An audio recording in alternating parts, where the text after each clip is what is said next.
Hello दोस्तों, तो आपका स्वागत है हमारे चैनल स्टडी विद शिक्षा में। आज हम प्रोफिशिएंसी इन इंग्लिश की यूनिट 2 पढ़ेंगे। यूनिट 2 का नाम क्या है? लिसनिंग एंड स्पीकिंग, सुनना और बोलना।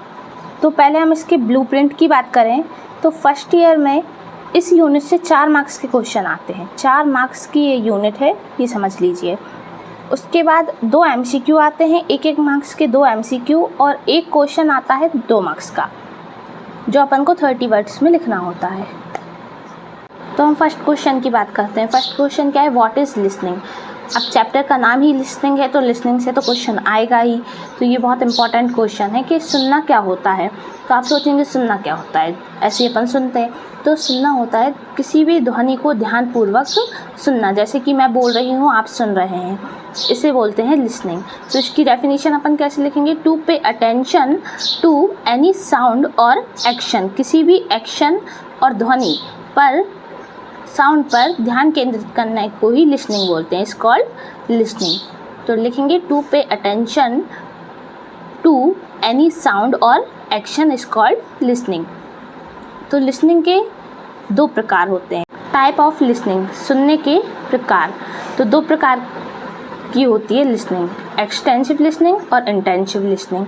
एक्सटेंसिव लिसनिंग वो होती है जो सिर्फ हम मज़े के लिए सुनते हैं, जिसे अपन लिख सकते हैं the aim of extensive listening is only for pleasure, only मज़े के लिए सुनना कहलाती है एक्सटेंसिव लिसनिंग। और इंटेंसिव लिसनिंग वो होती है जिसे हम समझ के साथ, कंसंट्रेशन के साथ, ध्यानपूर्वक सुनते हैं, मोर अटेंशन से फोकस्ड होकर सुनते हैं, उसे बोलते हैं इंटेंसिव लिसनिंग।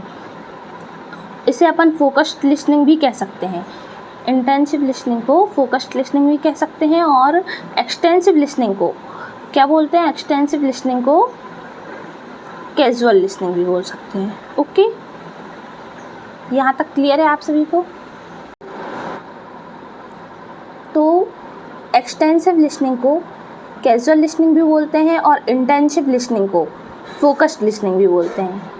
ये दोनों नाम याद रखना ज़रूरी है, क्योंकि एग्ज़ाम में किसी भी नाम से आ सकता है। ज़रूरी नहीं है कि एक्सटेंसिव और इंटेंसिव पूछें, कैजुअल और फोकस्ड लिसनिंग भी पूछ सकते हैं। इसलिए ज़रूरी है ये ध्यान में रखना, इसलिए मैंने आपको बताया, वरना आप सोचो कि 2 नाम क्यों बता रही हैं। फिर बात करते हैं नेक्स्ट क्वेश्चन की, ऑब्जेक्टिव ऑफ लिसनिंग, सुनने के उद्देश्य, ऑब्जेक्टिव्स की। तो सुनना क्यों ज़रूरी है? टू अंडरस्टैंड स्पीकर्स को समझने के लिए सुनना आवश्यक होता है। Second point, to receive order and instruction, किसी के ऑर्डर और इंस्ट्रक्शंस को सुनने के लिए भी लिसनिंग इम्पॉर्टेंट होती है। जैसे अगर अपनी मम्मी ने अपन को कोई काम दिया, अगर अपन सुन नहीं पाएंगे तो फिर अपन उसे पूरा कैसे करेंगे? इसलिए ज़रूरी है ऑर्डर को और इंस्ट्रक्शंस को रिसीव करने के लिए क्या ज़रूरी है? लिसनिंग ज़रूरी है। फिर next point, third point, to pay attention on people's point of view, दूसरों के उद्देश्य को, दूसरों के पॉइंट ऑफ व्यू को समझने के लिए भी लिसनिंग बहुत ज़रूरी है।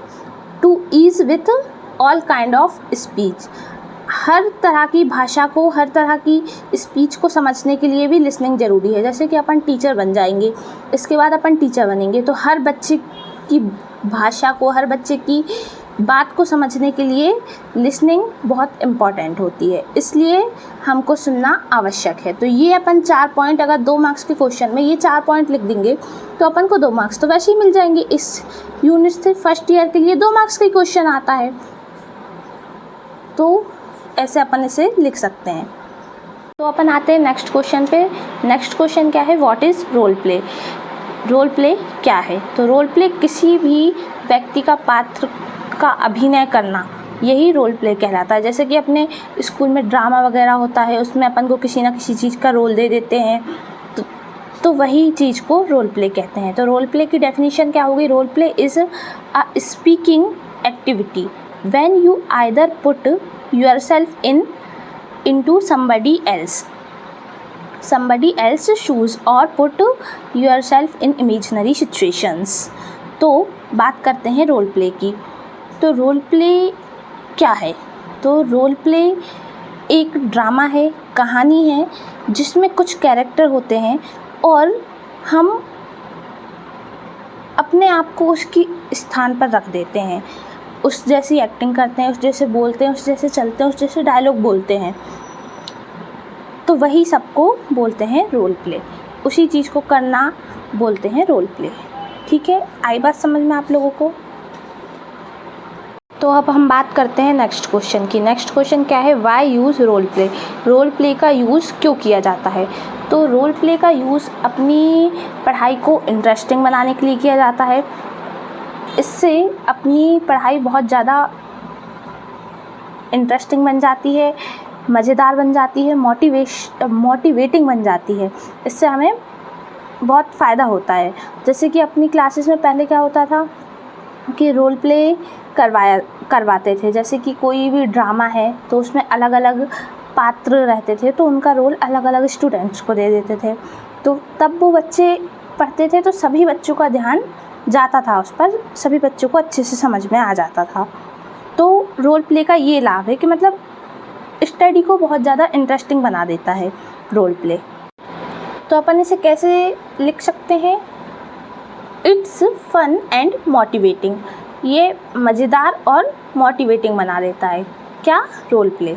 Quieter student get chance to express themselves. जो बच्चे जैसे बहुत शांत रहते हैं, पीछे बैठते हैं, जो कुछ नहीं बोलते, उनको भी अब चांस मिल जाता है अपनी भावनाओं को व्यक्त करने का।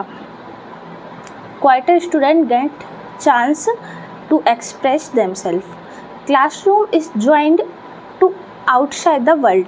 अब पहले क्या होता था कि पहले के टीचर्स बस बुक उठाते थे, बुक में जो लिखा रहता था वही समझा दिया करते थे, तो बच्चों को उतने अच्छे से समझ नहीं आता था। लेकिन अब ज़रूरी है बच्चों को क्लासरूम के बाहर के वातावरण से भी जोड़कर पढ़ाना।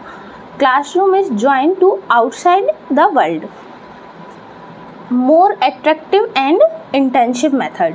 रोल प्ले एक मोर एट्रैक्टिव और इंटेंसिव मेथड है। ठीक है, आई बात समझ में? नेक्स्ट क्या है पॉइंट?